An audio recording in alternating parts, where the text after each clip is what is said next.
Hello. So I'm back. I know it's been a while since we've done this, and I apologize. But if your schedule's like mine, it's pretty much unpredictable. You don't know what's going to happen, and well, you just try to do what you can, right? So we're going to talk a little bit about folk magic. We'll get into it. Folk magic. Folk magic is the lowest level of magic available to Mithrans, and depending on the setting, folk magic can represent simple cantrips, spells.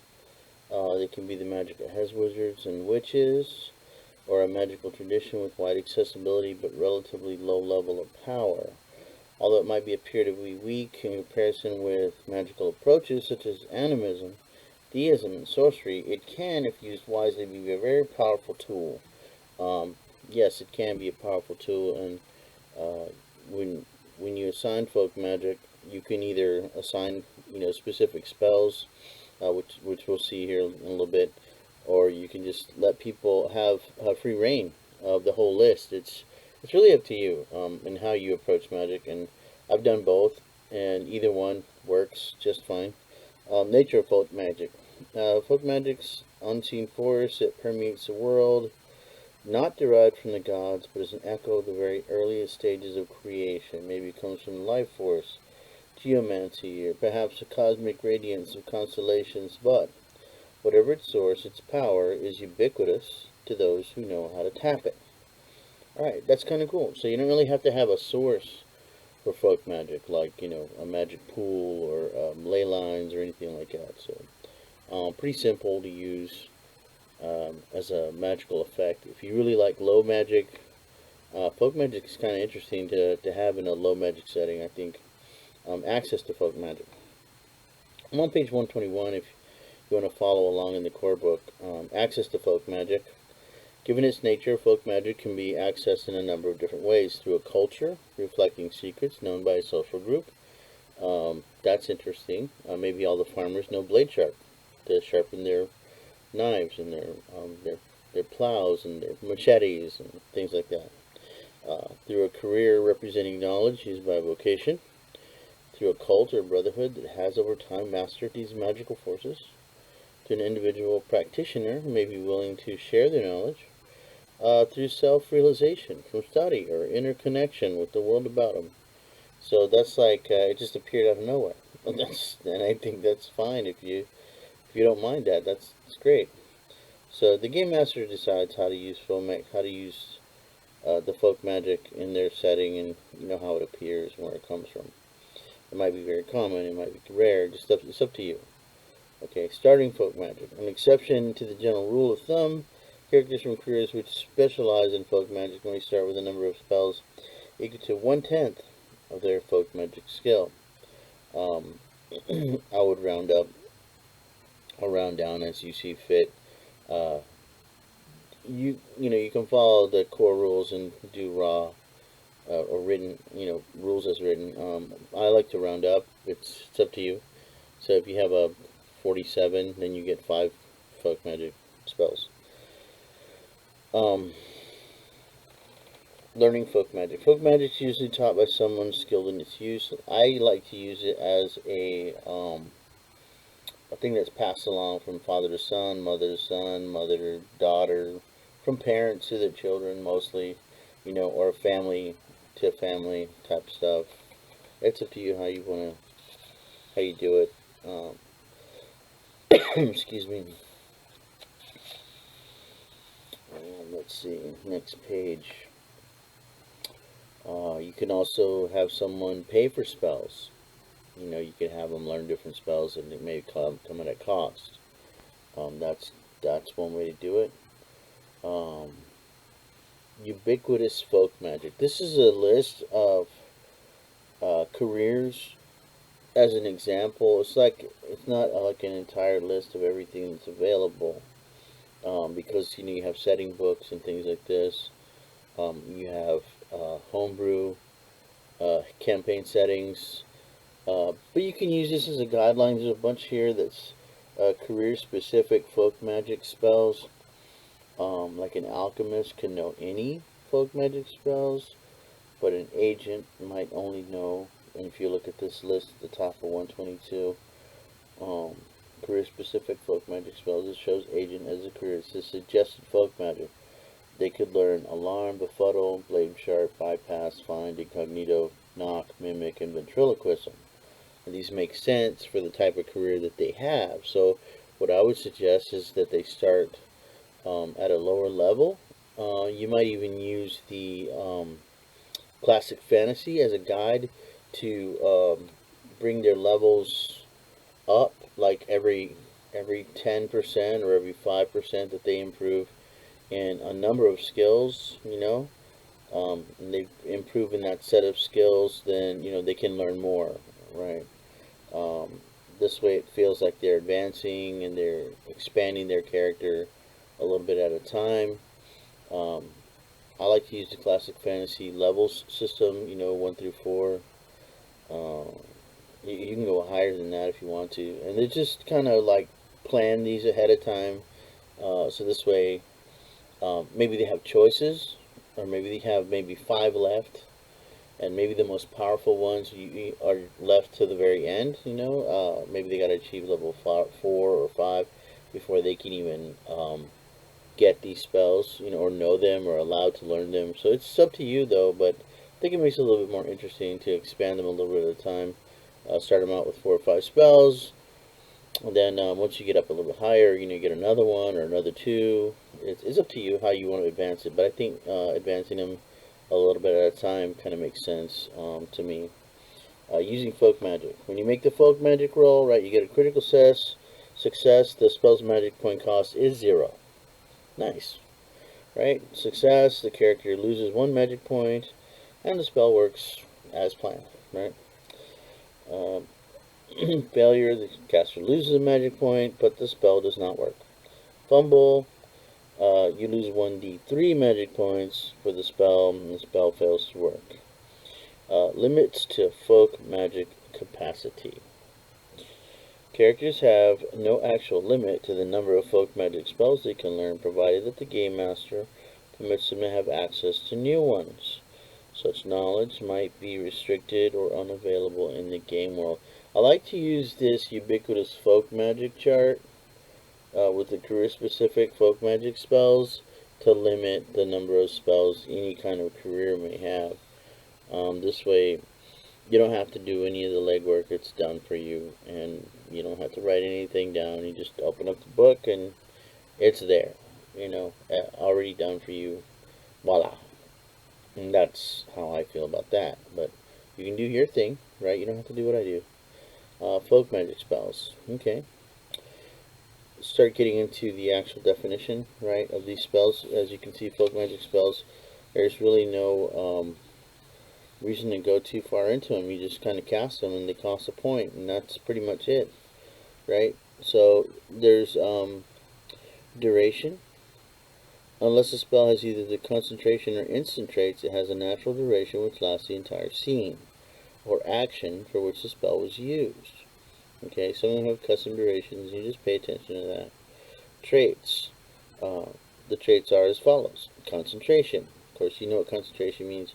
Like if you get hit, right, you have to be free of all physical, mental distractions. Any disturbance interrupts the concentration, resulting in the spell's immediate dismissal. Okay, so if somebody gets hit by a weapon or whatever, I think that would constitute a disruption. Instant, spell's effects happens immediately. Ranged, spell with range trait can be cast at a distance up to the caster's folk magic score in meters. You must know the location of the target, such as hiding behind the door.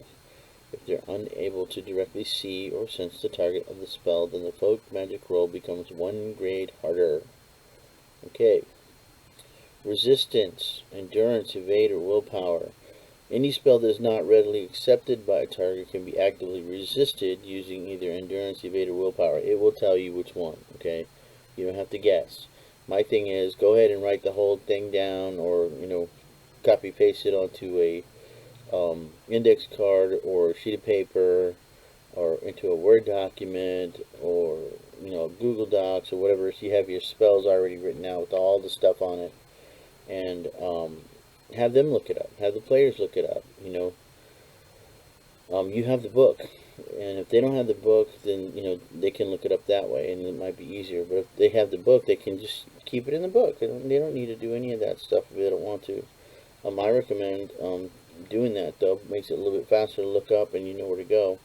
Instead of cracking open a book and having to look for a spell, you have a spell sheet, and it's got all your spells there, and all the descriptions. So this way you don't have to be wasting a whole bunch of time. So, touch. The caster must be in physical contact with the target whilst the spell is cast. Right? If the target's intent on resisting physical contact, then the caster will most likely fail to complete the spell unless some specific circumstance prevents the target's withdrawal, such as surprise or the grip special effect. A touch spell merely needs to contact the target or its carried accoutrements in order to work. Right. Touch. Done. Okay, trigger. Trigger spells can be cast successfully but have their effects delayed by the caster. If the spell is not triggered during the scene, it dissipates naturally.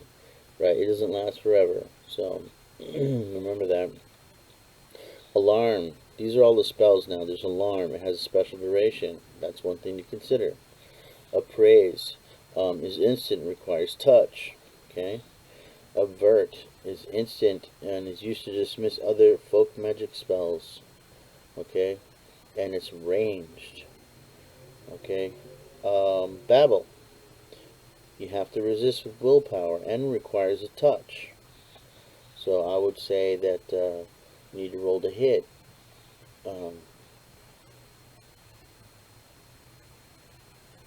Sometimes I think that's important because that's like a question that comes up all the time.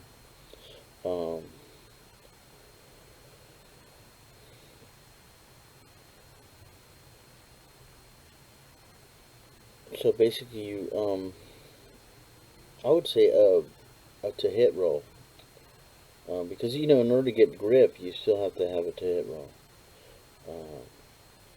and so I would say maybe a grip roll, right? It's a hit roll that uses grip, unarmed combat, and then you also have to cast a spell. So I would say that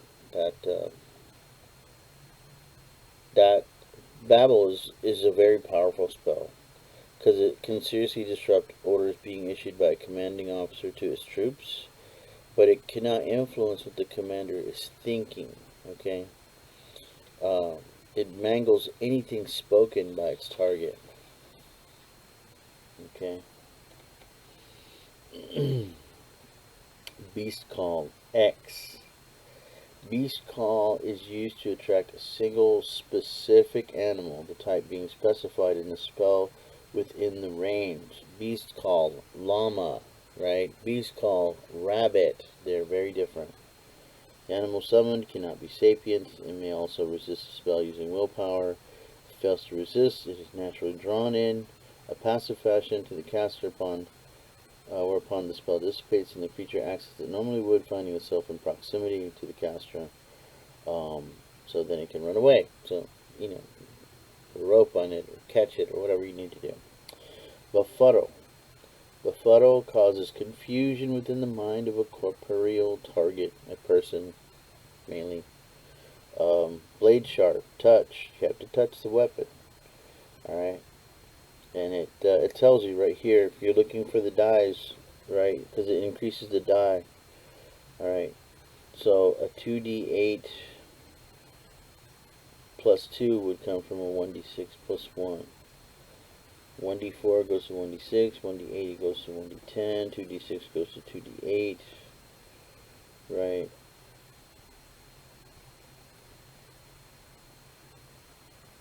And 2d8 goes to 2d10. Alright, Bludgeon.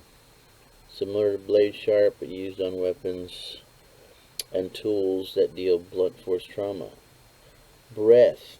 Permits the recipient to hold their breath for an extended period. Bypass. Used to cross the threshold of an area under the effect of an alarm spell without triggering the alarm. Calculate allows immediate calculation of numbers, weight, or size of a thing, be it soldiers amassed or whatever. Okay.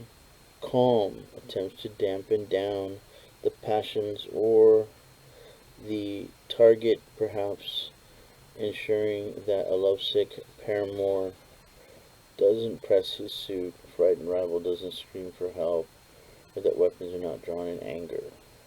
Chill. This one is also touch. Instant chill dramatically reduces the temperature of small objects with an encumbrance no larger than a third of the caster's power. Cleanse. Cleanse is used to rid an object, person, or small area of dirt, grease, grime, bad smells, and so on. Cool. Concentration touch. Cool protects the recipient from the effects of muggy atmospheres and heat prostration, guarding them from any fatigue caused by the natural environment. Okay. Coordination, touch, and trigger. Coordination enhances manual dexterity and agility when performing a single task. When cast in preparation, it permits the recipient a chance to reroll a single skill check where coordination is required. Curse, special duration. Curse must be cast in combination with the second spell of a harmful nature. Darkness, concentration, range. Darkness creates an area of shadow equal to pow in square meters. Deflect, touch, again. Deflect towards the recipient against tiny impacts of foreign materials such as raindrops, cloud of midges, or even flying grains of sand. Demoralize, range, resist, willpower. Demoralize temporarily fills the target with a sense of despondency. Dishevel, reverse of the cleanse spell. Disruption is used for damaging or disassembling physical objects without the need for tools.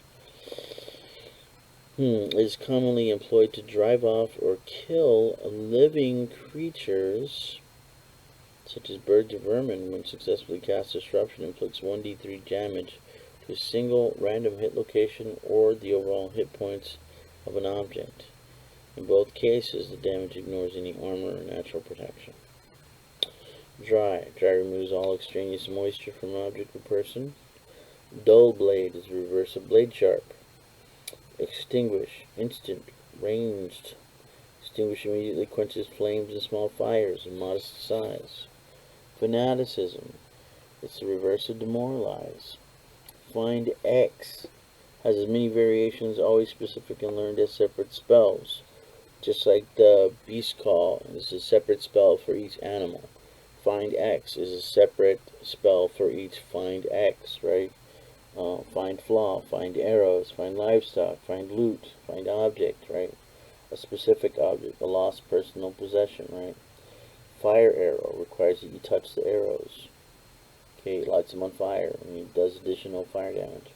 Fire Blade does the same thing. Okay? Frostbite works directly on living organic tissues, inflicting numbness and pain. Alright? Glamour, concentration, range, resist, willpower, makes the target alluring so that people are naturally attracted to them. Glue, touch, cements together two solid inanimate objects for the duration of the spell.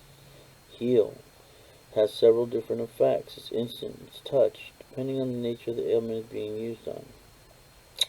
If the subject is suffering from minor complaints such as a headache, blah blah blah. Okay. Cast on a location suffering a minor wound, it restores all lost hit points instantly. Against serious or major wounds, no hit points are recovered. However, the spell will stabilize locations, stop all bleeding, prevent imminent death. Heat. Dramatically increase the temperature of small objects. Ignite. Ignite only works on flammable inorganic material. Incognito. Alters the facial features of a recipient. Iron Hand. Allows the recipient to hold anything that would otherwise cause damage, such as hot or cold items, or those dripping acid, without causing themselves injury. Knock. Magically unfastens any devices currently secured to the mechanical bar or lock. Light must be cast on inanimate object. Could be a branch, a sword, blade, spear point, torch, and so on. Lock magically secures any device that already has a mechanical bar or lock present. Magnify allows the caster to see something twice as close as it really is. Might. Might permits the recipient to engage in impressive acts of physical brawn. It adds the caster's POW to the recipient's strength, but only for the purpose of lifting, breaking, and contests of strength. It does not increase character damage modifier. Mimic allows the recipient to perfectly mimic the voice and mannerisms of someone. Incognito and mimic. Wow. How about that? Mind speech. Mind speech allows the telepathy between the caster and the target. They have to share the same language, okay? Mobility increases the movement rate of the recipient. Pathway enables the recipient to more easily travel through heavy vegetation. Perfume. Pet. Phantasm. Pierce. Polish. As you can see, most of these are short, easy spells, right? They're very helpful. They can be pretty powerful. Given your imagination and how you can use them. And one other thing I want to talk about is stacking, right? Using folk magic spell, you cannot add to its effect to that produced by, right, another type of spell, right? So you can't add folk magic to a theist spell or a sorcerer spell, and you can't put two spells together that have basically the same effect, like Fire Blade and Fire Arrow, things like that, things of that nature, or Blade Sharp, I think, and Fire Blade. I'm not sure. Have to look that up one more time. And that's what the rules are for you to make judgment call at the moment, or to know them off the top of your head. And I don't know that one off the top of my head. Anyways, that's folk magic. We'll try to get into what's after this. Animism. Okay, that's kind of a long one. That's probably going to be a much longer video. I might have to divide it into two parts. It starts on page 130. And hopefully this will add to your games, your understanding of magic. Maybe you're interested in folk magic, to go through all the spells and figure out which ones you like the best. And I enjoy just reading them sometimes because they're kind of interesting. And I start to think about how I might use them if I was a magic user, or how my players might use them as magic users, and what kind of trouble they can get into, of course, using these spells. But hopefully, you'll enjoy using folk magic as much as I do. And that's it.